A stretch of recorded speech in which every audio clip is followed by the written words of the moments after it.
Hello, everyone, and welcome to the demonetized Mizrahi perspective.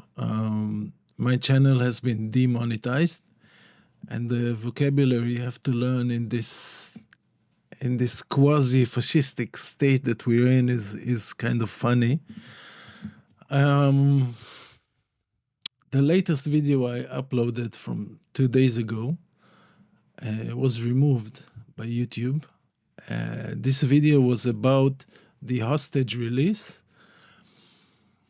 and a very famous kiss that we all saw and know. I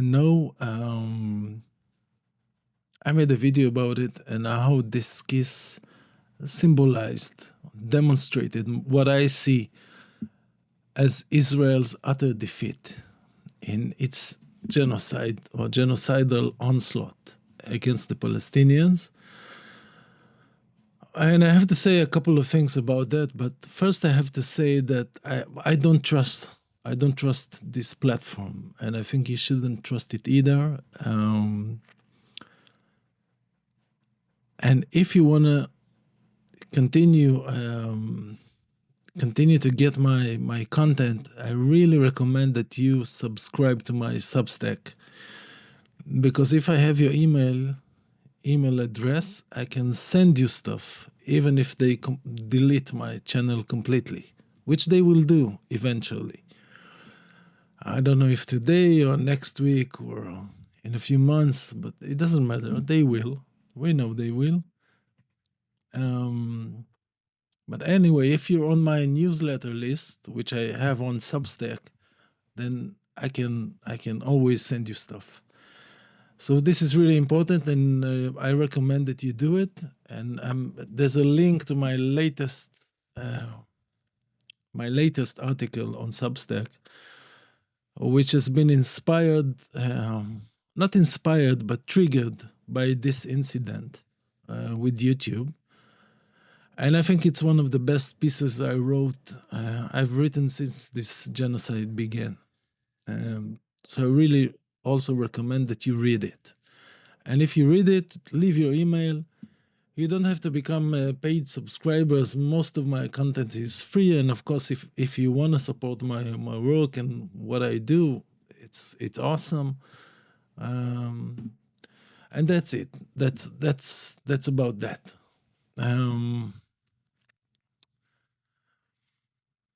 This is I'm a bit allergic to, I think I have a kind of a hay fever or something like this. So this is why my voice sounds a little maybe strange, and my breathing is a bit more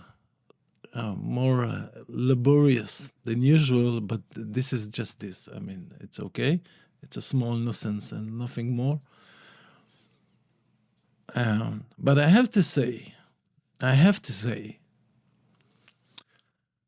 that I really, really support and love community guidelines. I really love community guidelines. I mean, where would we be without community guidelines? I mean, and this is so funny that like the only place, the only place where community exists in capitalism, in white liberalism, in America, the only place where community exists, this is beautiful, is where high-tech companies censor you. Okay, when tech billionaires censor you in the name of the state and Zionism, it is called community. And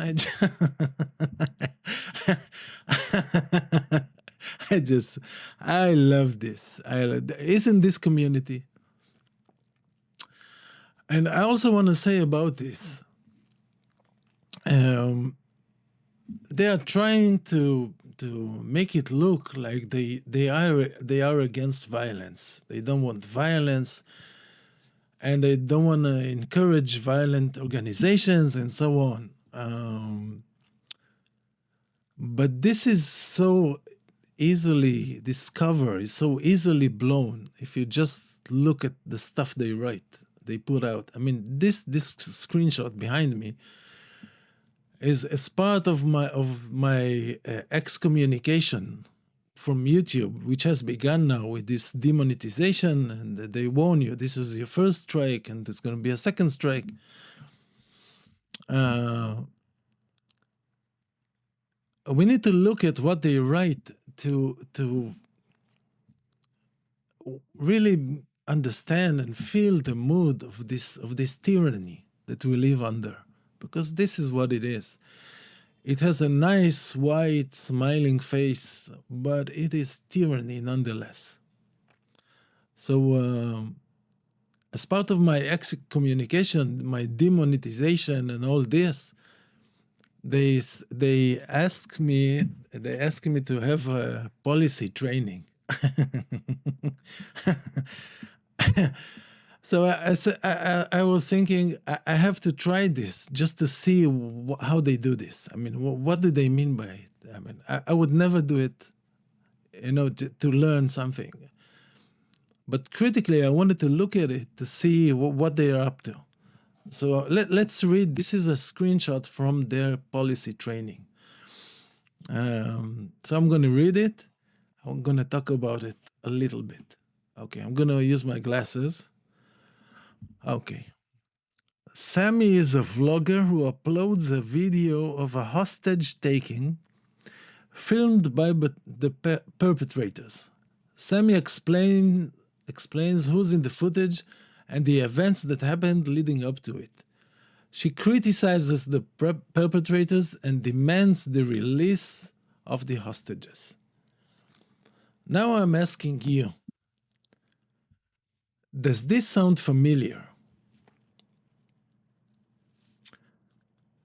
Does it sound like they are referring a certain event from recent history that we're all familiar with? What are they talking about?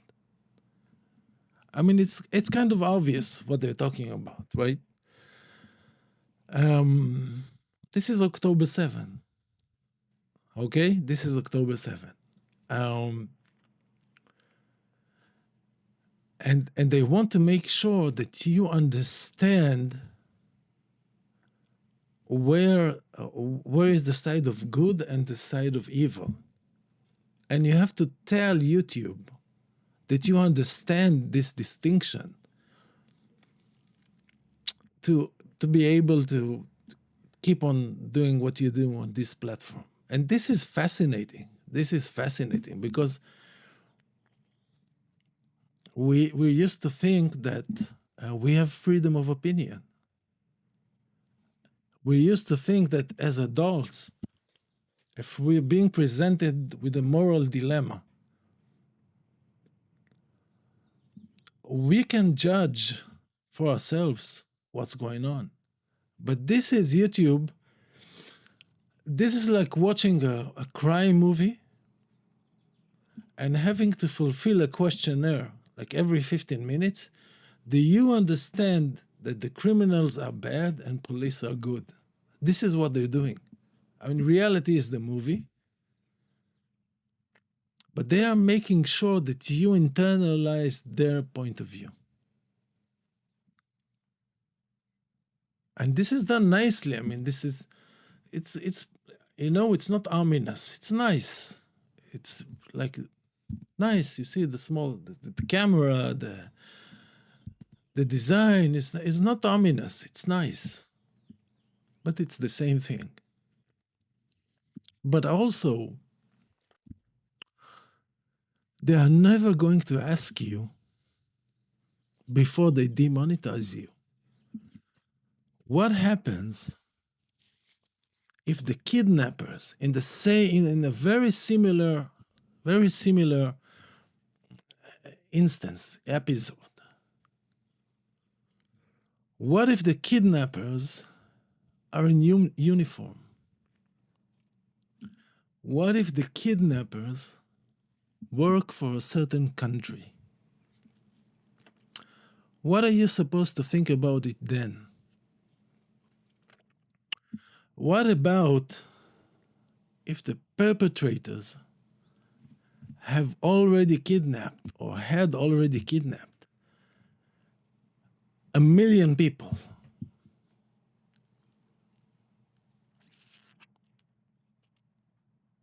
Do you think they're going to ask you that?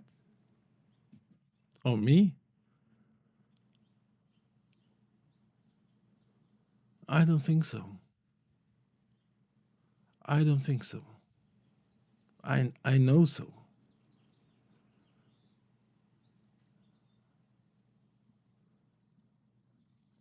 This whole facade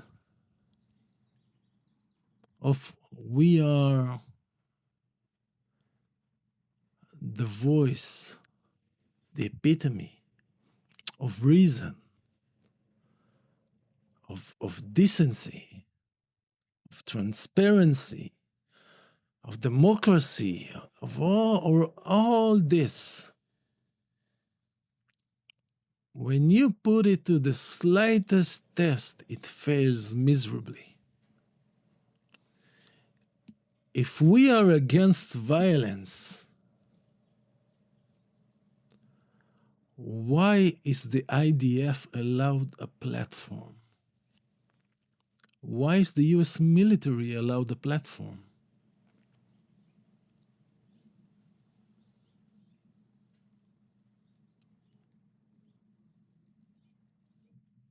Why is Netanyahu allowed a platform when he is wanted for crimes against humanity, for war crimes, and there's an actual arrest warrant to his name? Has YouTube ever demonetized accounts presenting Netanyahu without criticism or identifying with Netanyahu or with US imperialism, which has killed so many more people than Sammy's kidnappers?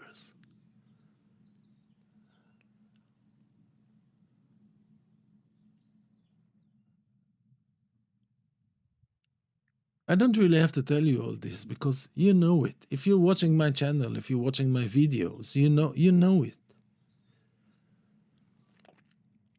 I just think it's time we say it. I just think it's time we say it. And I wasn't gonna not say anything about this because when someone takes off your video that you created for your audience, for people who want to watch you, who identify with you, and there's no call for violence because it's not something I do, like almost never. I wouldn't say never because we can all be violent sometimes. This is just human nature. But this isn't what I do. This isn't what I do here. So when someone takes off your video and sends you all these intimidating emails, do this, we're going to do this, you're about to, like your subject, it's not nice. So this is me fighting back with humanity, which is what we need to do always, always, always, always, always. We shouldn't let them do anything without pushback. We shouldn't let them say anything or argue anything without pushback. Never. And I'm certainly not going to do this. So I'm going to continue uploading videos here until they deplatform me and remove my channel, which is what they're going to do, maybe even today. I don't know. But again, you can follow my Substack, and I upload most of my stuff there, and it's almost always free. So see you here and there and anywhere. And after the revolution, it's going to be us running the platform and not them. See you.